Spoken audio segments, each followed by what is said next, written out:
ओम शांति। 31 दिसंबर 2007। 31 दिसंबर 2007। अभी यह विशेष ध्यान में रखना है कि मुझे ज्ञान से, वाचा से तो सेवा करते ही रहते हो और करते ही रहना है, छोड़ना नहीं है। लेकिन अभी मनसा और कर्म, मनसा द्वारा वाइब्रेशन फैलाओ, सकाश फैलाओ। वाइब्रेशन व सकाश दूर बैठे भी पहुंचा सकते हो। शुभ भावना, शुभ कामना द्वारा किसी भी आत्मा को मनसा सेवा द्वारा वाइब्रेशन व सकाश दे सकते हो। तो अभी मनसा शक्तियों का वाइब्रेशन, शक्तियों द्वारा सकाश और कर्म द्वारा गुणों का सहयोग व अज्ञानी आत्माओं को गुणदान दो। 31 दिसंबर 2007। अभी यह विशेष ध्यान में रखना है कि मुझे ज्ञान से, वाचा से तो सेवा करते ही रहते हो और करते ही रहना है, छोड़ना नहीं है। लेकिन अभी मनसा और कर्म, मनसा द्वारा वाइब्रेशन फैलाओ, सकाश फैलाओ। वाइब्रेशन व सकाश दूर बैठे भी पहुंचा सकते हो। शुभ भावना, शुभ कामना द्वारा किसी भी आत्मा को मनसा सेवा द्वारा वाइब्रेशन व सकाश दे सकते हो। तो अभी मनसा शक्तियों का वाइब्रेशन, शक्तियों द्वारा सकाश और कर्म द्वारा गुणों का सहयोग व अज्ञानी आत्माओं को गुण दान दो। अव्यक्त मुरली 31 दिसंबर 2007 की है। तो क्या सुना, क्या करना है? वाचा सेवा तो करते ही रहना है, परंतु साथ साथ मनसा और कर्म, मनसा द्वारा क्या करना है? वाइब्रेशंस फैलाओ, सकाश फैलाओ। वाइब्रेशन व सकाश दूर बैठे भी पहुंचा सकते हो। कैसे पहुंचा सकते हो? शुभ भावना और शुभ कामना द्वारा किसी भी आत्मा को। तो अभी मनसा शक्तियों का वाइब्रेशन, शक्तियों द्वारा सकाश और कर्म से क्या करना है? गुण, गुणों का सहयोग ब्राह्मण आत्माओं को और अज्ञानी आत्माओं को गुणदान दो।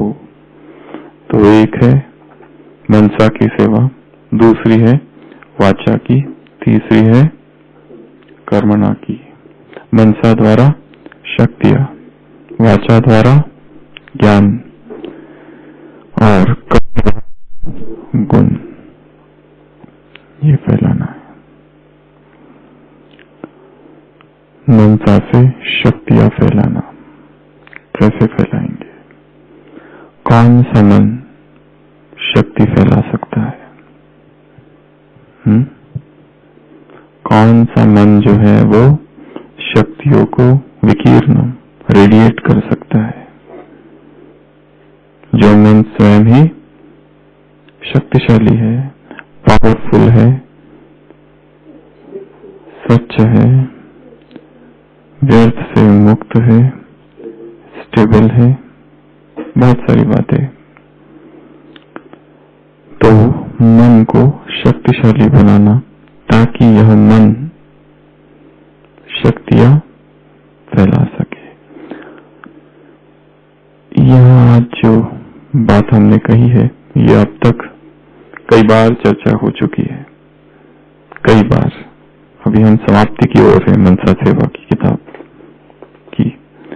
तो यहाँ बाबा ने कहा है कि मनसा से शक्तियां फैलाना है, क्योंकि आत्मा एक ऐसी है, कमजोर है, शक्तिहीन है, हिम्मत नहीं है।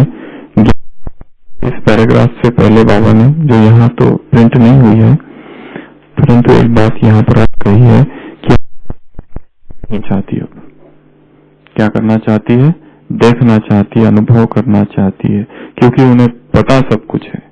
ऐसा नहीं है कि उन्हें पता नहीं है, सब पता है ज्ञान, परंतु इस ज्ञान मार्ग में चलने के लिए क्या चाहिए? पावर चाहिए, शक्ति चाहिए।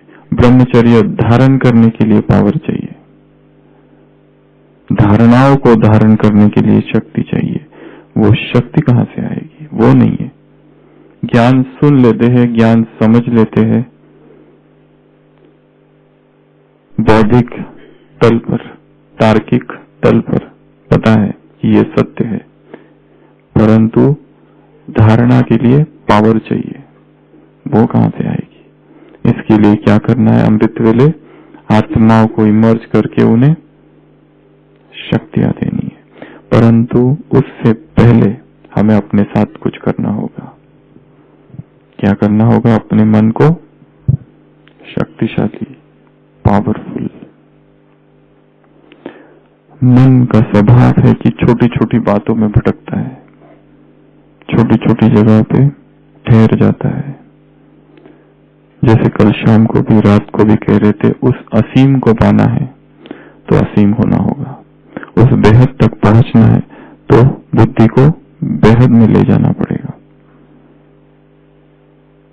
छोटी छोटी चीजों में फंसी हुई बुद्धि, फंसा हुआ मन कभी भी यह सेवा नहीं कर सकता। मनसा सेवाधारियों की बाबा को आवश्यकता है। स्थूल सेवाधारी तो यूं आ जाएंगे। अभी बोलो रोटी में 100 माताएं चाहिए तो तुरंत मुरली विरली सब छोड़कर वहां। परंतु बाबा कहे कि मुझे अगर 100 मनसा सेवाधारी चाहिए अभी अभी, और वो भी ऐसे कि उसे 1 घंटे में एक भी व्यर्थ संकल्प ना आए, ऐसे पावरफुल मनसा सेवाधारी, फोकस्ड हो सके, कंसंट्रेटेड हो सके, तुरंत उनकी आवश्यकता बाबा को अभी ज्यादा है। तो मनसा सेवा के लिए मन भी बेहद में चाहिए, असीम में चाहिए, अनलिमिटेड में चाहिए, छोटी छोटी बातों में नहीं। कल बात हम कर रहे थे एडजस्टमेंट की। एक बात और याद आ रही है कि एक पति से पूछा जाता है कि तुम्हारा कभी झगड़ा नहीं होता है क्या पत्नी के साथ? वो कहता है पिछले 30 साल में आज तक एक बार भी झगड़ा नहीं हुआ। वो कहता है कारण क्या है? कारण, वो कहता है समझौता। बस यही कारण है। जितनी छोटी छोटी बातें हैं उन सब का निर्णय वो कर लेती है, और जो बड़ी बड़ी बातें हैं उनका निर्णय मैं करता हूं। तो व्यक्ति पूछता है छोटी बातें कौन सी और बड़ी बातें कौन सी है? कौन सी होगी?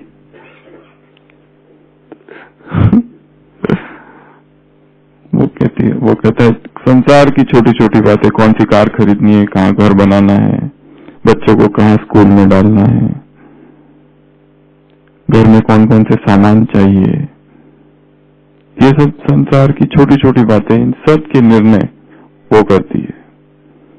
किधर जाना है, किधर नहीं जाना है, किसको कौन सी गिफ्ट देनी है, क्या करना है, ये सारी जो छोटी छोटी छोटी छोटी संसार की बातें है उसका निर्णय वो जो करेगी वो राइट। और मैं जो करता हूँ वो बड़े निर्णय, जैसे आत्मा परमात्मा है ही नहीं है या नहीं है, मोक्ष क्या है, नरक 3 प्रकार का है, 7 प्रकार का है, इन सब बातों के बारे में जो बड़ी बात है इसका निर्णय मैं करता हूँ। तो कहते हैं कि इसकी वजह से झगड़ा कभी हुआ ही नहीं, ट्रांसफर कर दिया है, जो वो कहेगी वो राइट। असीम, हम तो बात कुछ और कर रहे थे, असीम में रहना, बेहद में रहना, बुद्धि को नीचे नहीं आने देना। बुद्धि की टेंडेंसी, बुद्धि चाहती है कि वो नीचे जाए, छोटी छोटी बातों में रहे और उनका ही चिंतन करते रहे। ऐसा मन कभी शक्तिशाली नहीं हो सकता, उसको ऊपर रखना है। उसके लिए पावरफुल, शक्तिशाली विचार, संकल्प चाहिए, क्योंकि बुद्धि जो है उसी छोटे से कुएं में, जो कुआं है ना छोटा, उसी में घूमती रहती है गोल गोल गोल गोल, कूपमंडूप। दिखाया ना, एक हंस जाता रहता है एक समुद्र से दूसरी समुद्र की ओर, थक जाता है बेचारा, तो नीचे देखता है कुआं है और उस कुएं के पाट पर जाकर रुकता है। तो नीचे कुएं में एक मेंढक होता है। तो मेंढक जब उस हंस को देखता है तो उससे पूछता है, तुम कौन हो? वो कहता है, मैं एक हंस हूं, एक समुद्र से दूसरी समुद्र की ओर जा रहा है। तो मेंढक पूछता है, ये समुद्र क्या है? वो कहता है, समुद्र बहुत बड़ा जहां पर जल होता है, ऐसा स्रोत पानी का वह समुद्र है। तो वो मेंढक पूछता है, क्या वो समुद्र इतना बड़ा होता है जहां मैं रहता हूँ? वो कहता है, नहीं मेंढक भाई, ऐसा नहीं है, समुद्र तो बहुत बड़ा होता है। वो मेंढक फिर छलांग लगाता है यहाँ से वहां तक। अब कहता है कि बताओ इतना बड़ा होता है?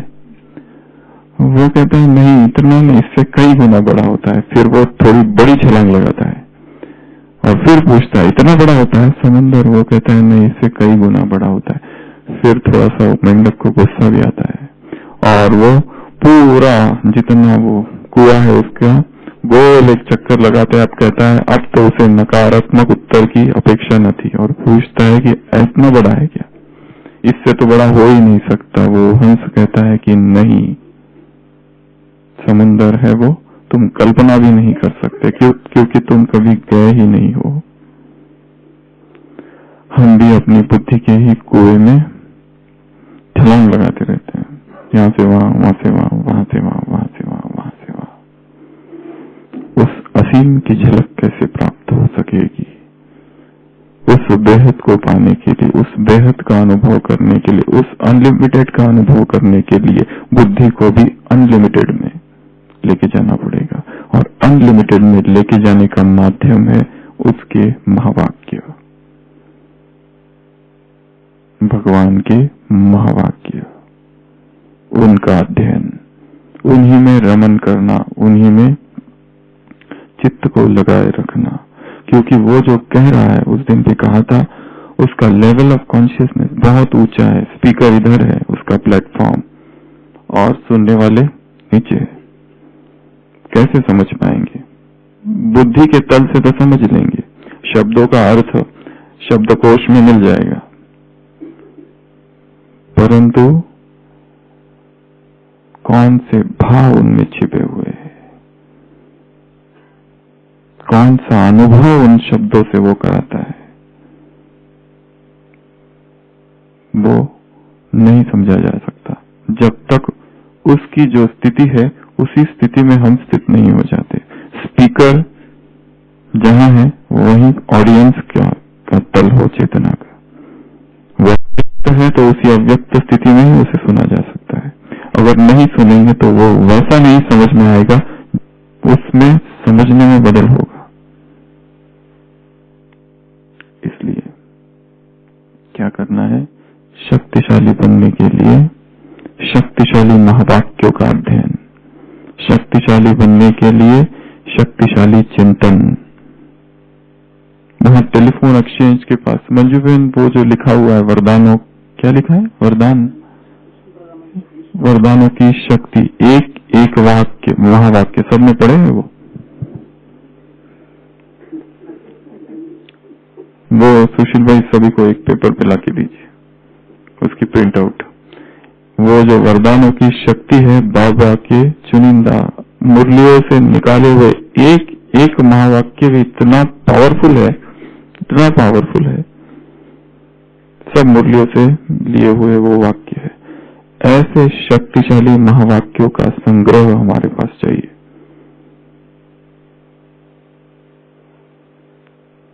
क्योंकि नहीं तो माइंड, जैसे कहा, वो नीचे सरक जाता है छोटी छोटी बातों में, यहाँ की बातों में, संसार की बातों में, यही उसे अच्छा लगता है, फिर वो अंदर नहीं जाना चाहता।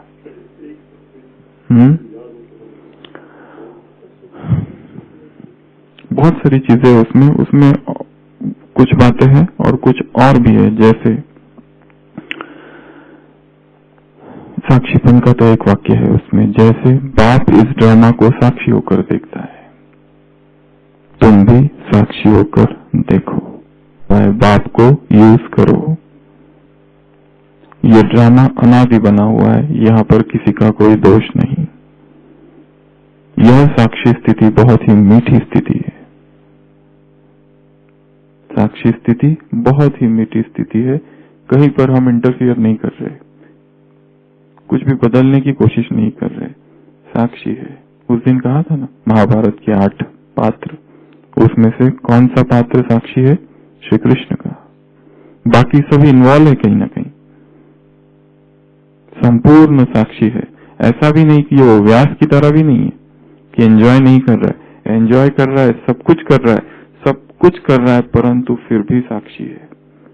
यह साक्षी की स्थिति, साक्षी की साधना, साक्षी का भाव लाना। तो हम बात कर रहे थे शक्तिशाली मन की। तो शक्तिशाली मन के लिए क्या करना होगा? सबसे पहले मन को ऊपर बेहद में रखना, उसको नीचे नहीं आना देना, असीम में रखना, अर्थात इन बेहद महावाक्यों का अध्ययन करते रहना। तो सबसे पहला है शक्तिशाली महावाक्यों का अध्ययन। अभी बाबा जो आ रहे हैं, मुरली उसमें नहीं चल रही है, परंतु हम देखेंगे एक एक टॉपिक उसमें जरूर है। एक ही टॉपिक और उसका इतना विस्तार। एक माला शब्द कितनी बार कहा राकेश भाई? 111 बार। एक ही माला शब्द पिछली मुरली में 111 बार, बार बार बार बार बार बार। एक रीति से हम देखेंगे तो रिपीटेशन हो रहा है, परंतु वो कहां से आ रहा है? वो जो लेवल है स्पीकर का बहुत ऊंचा है। इसके लिए उसको समझने के लिए हमारी स्थिति भी ऐसी ऊंची चाहिए, मन भी इतना शक्तिशाली चाहिए। इसके लिए मन को शक्तिशाली बनाना, एम्पावरिंग द माइंड। यहाँ बाबा दूसरे मन को शक्तिशाली बनाने की बात करें, दूसरों के मन को। Energy transference, energy transference, transfer of energy, सब ब्रांच ऑफ टेलीपैथी। टेलीपैथी में एक काम ये भी किया जाता है कि एक आत्मा की शक्ति दूसरी आत्मा को ट्रांसफर की जाए। ये कार्य हमें करना है। इसके लिए स्वयं का माइंड इतना शक्तिशाली चाहिए, फोकस्ड चाहिए, उस पर हमने काम किया हो, छोटी छोटी बातों में अटका हुआ नहीं चाहिए। कल कहा था कोई भी दाग ना हो, छोटे मोटे अपमान का और अभिमान का, क्योंकि अपमान का दाग यदि है तो क्या कर देता है? महाभारत को खड़ा करता है। एक स्त्री का अपमान भूला नहीं गया, स्त्री ने अपमानित किया ना, भूल नहीं पाया वो दुर्योधन, तो महाभारत खड़ा हो गया पूरा की पूरा। अपमान का दाग कब बाहर आ जाए पता नहीं चलता है, अभिमान और अपमान। तो मन पास्ट से मुक्त हो। No past, there is no past. अतीत जो है वो अंधकार है। अब बार बार मन को उधर नहीं लेके जाना है। हुआ जो भी हुआ ड्रामानुसार हुआ, फुल स्टॉप। उसी के बारे में सोचते रहना, उसी के बारे में वर्णन करते रहना, लोगों को बताते रहना। जैसे उदाहरण के तौर पे कोई बीमारी, हमें बीमारी आई थी, चली गई, अब तक भी जो भी मिलता है उसको उसी की चर्चा चालू रहती है। हमें ये बीमारी थी, ऐसा ऐसा हुआ था, या अब भी जो बीमारी है, बीमारी से मुक्त होने की एक विधि जो है वो है do not talk about your illness. अपनी बीमारी के बारे में वर्णन करना, लिखना, चिंतन करना, लोगों को बताना, pretend that you are healthy, यह दिखाना कि मैं स्वस्थ हूं चाहे कुछ भी हो।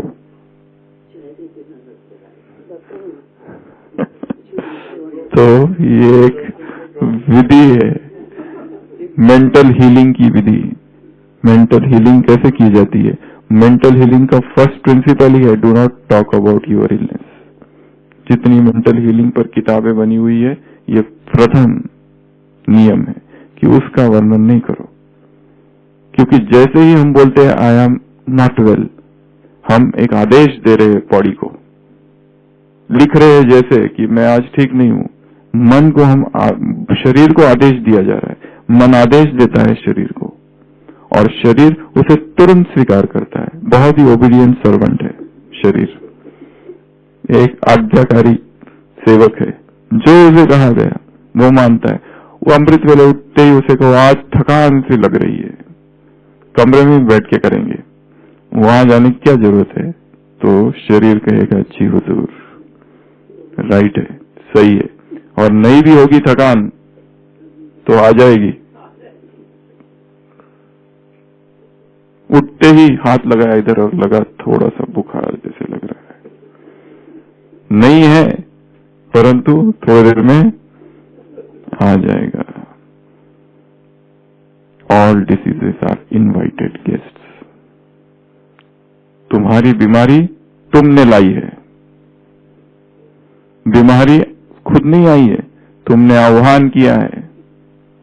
तुम्हारे निमंत्रण पर वो आई है, सादर निमंत्रण, वार्म एंड कॉर्डियल इन्विटेशन के बिना कोई बीमारी आती नहीं है।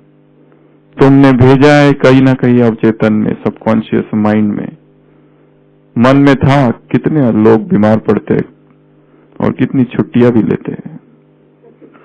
हम जो है 25 साल से एक बार भी बीमार नहीं और एक छुट्टी नहीं, बस इतना कहा और छोड़ दिया। अब यही संकल्प अपना काम करना चालू कर देगा अंदर ही अंदर और परिस्थिति और घटनाओं को निर्माण करेगा। हर बीमारी हमारे निमंत्रण से आई है।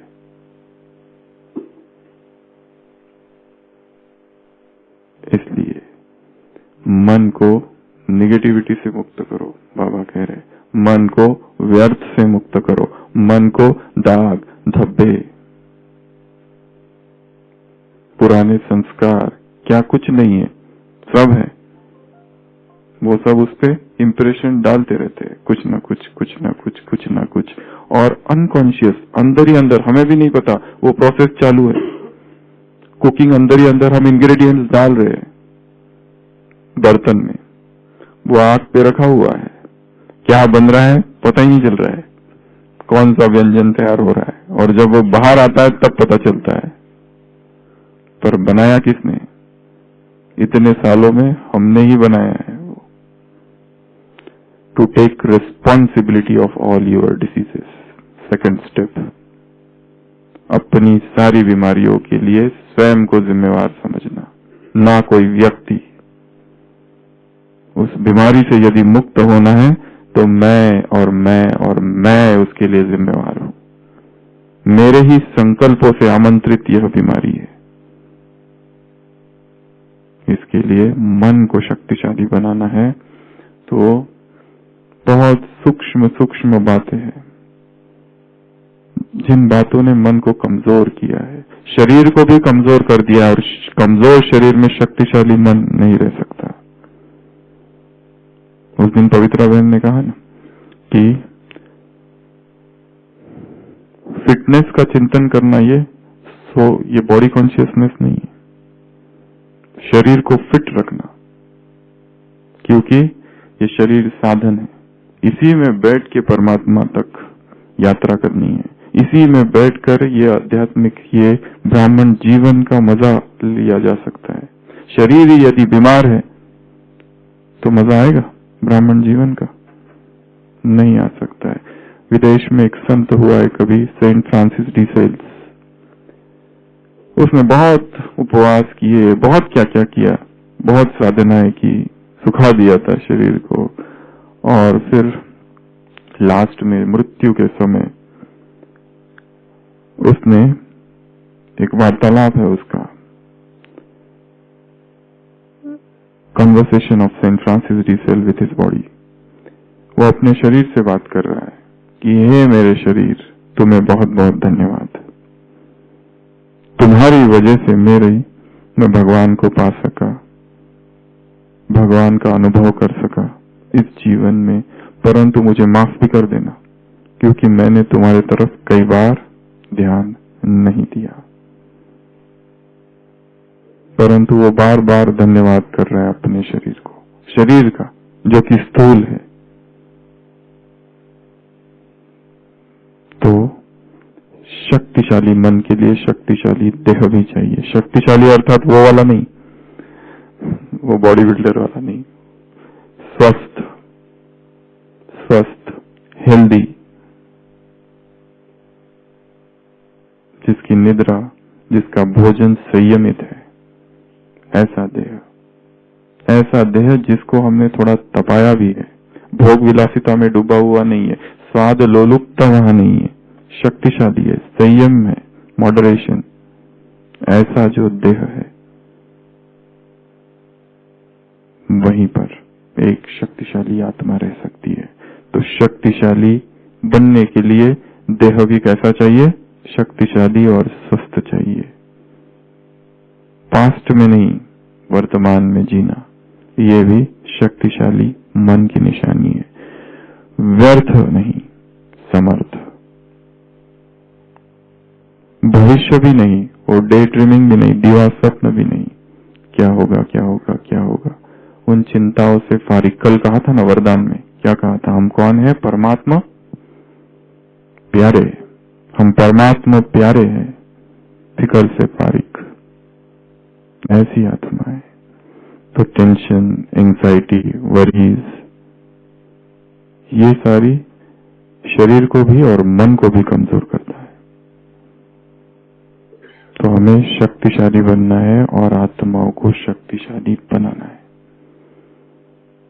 वो हर संभव प्रयास करना है जिससे मन शक्तिशाली बने।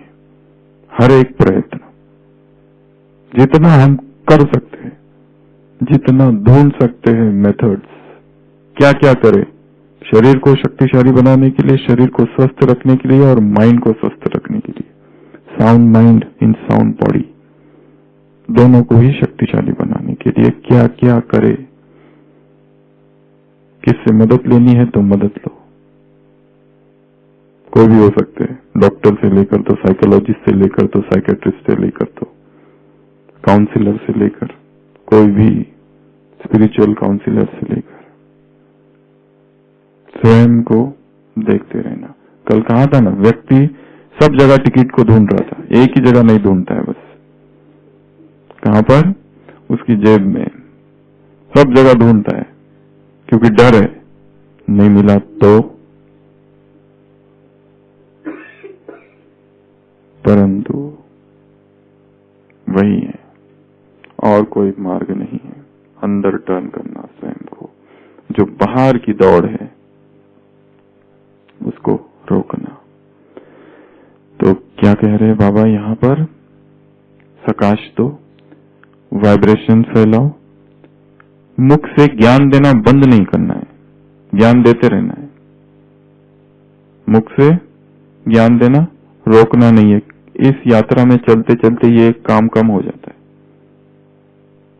बाहर रहने वाले और यहां रहने वाले। इसके लिए हर दिन ज्ञान देते रहना है, चाहे वो 7 डे कोर्स हो, चाहे ज्ञान का डिस्कशन हो, वर्कशॉप हो, सेमिनार हो, कुछ भी हो, ज्ञान निकलते रहना चाहिए।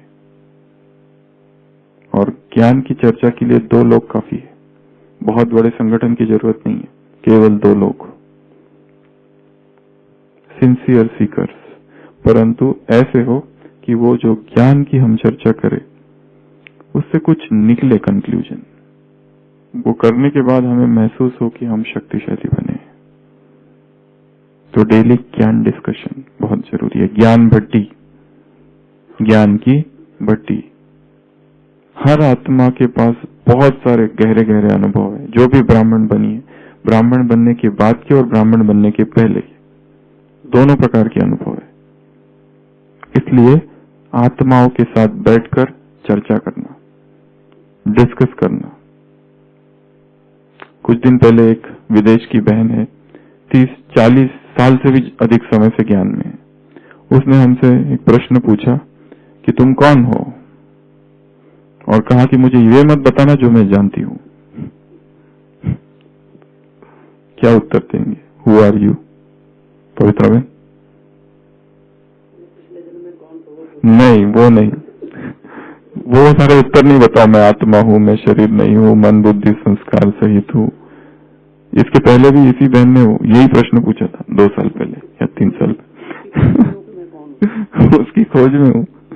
और अगर कोई बाहर वाला नहीं पूछ रहा है, अज्ञानी पुराना पूछ रहा है कि तुम कौन हो, हु आर यू, वो नाम नहीं, वो प्रोफेशन नहीं, वो सब नहीं,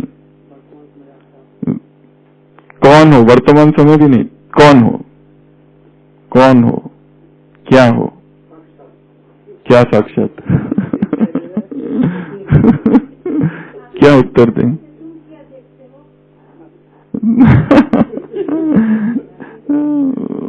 वो इधर उधर से प्रश्न पूछे पर प्रश्न वहीं पर आया, तुम कौन हो वो बताओ, मुझसे मत पूछो, मैं क्या जानती हूँ वो नहीं चाहिए मुझे, वो नहीं चाहिए, या दूसरे क्या समझते तुम ये हो वो भी नहीं।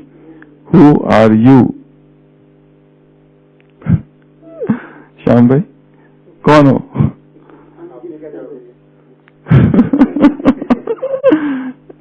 हमने दिया कुछ जवाब। देवेंद्र भाई क्या उत्तर है? आप कौन हो? अगर कोई पूछे आपसे क्या उत्तर देंगे? कौन सी सेवा करते वो नहीं, शरीर का नाम क्या है वो नहीं, कहाँ से आए हो वो नहीं। अज्ञानियों को जो हम कोर्स पढ़ाते 7 डेज का कोर्स में जो बताते हैं वो नहीं, तो एनर्जी हो। तो वो तो उसने कहा कि जो मुझे पता है वो मत बताना।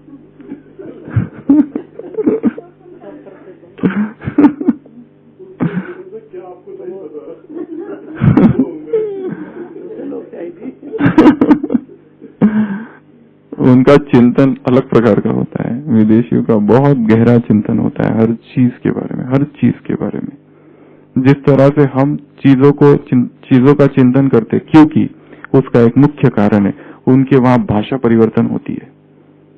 क्योंकि हम लोग हिंदी में पढ़ते हैं और वही शब्द हमारी बुद्धि में, जैसे मन वचन कर्म से करना है, हो गया, उसका कोई चिंतन ही नहीं चलता है। तन मन धन बाप को दे दो, हो गया, खत्म, एक लाइन में। वो इतनी बार सुना, इतना रिपीट हुआ है कि उसका चिंतन होना ही कम। पर वहां उनके यहाँ भाषा बदलती है, वो उस भाषा में, अलग भाषा में चिंतन करते हैं। भले बहुत सारे भाव परिवर्तन हो जाते हैं इस मुख्य से, मेन जो है उससे, परंतु उनका चिंतन फिर उनका बचपन का जो भाषा है और जो लिटरेचर है उससे साथ जुड़ता है, वो उस अनुभव के साथ, और चिंतन एक नई दिशा ले लेता है। इसके लिए कुछ नई नई बातें वहां से निकल कर आ जाती है जो हमने कभी सोची भी नहीं थी भारत वालों ने। तो फिर भी उत्तर क्या है? कौन हो तुम? क्या उत्तर देंगे? यही उत्तर है, फुल स्टॉप।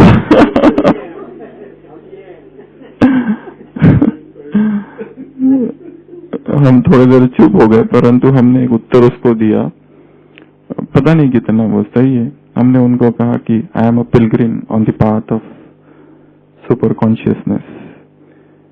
चेतना की जो परम अवस्था है, उस परम अवस्था तक पहुंचने की जो डगर है, उसका एक राही।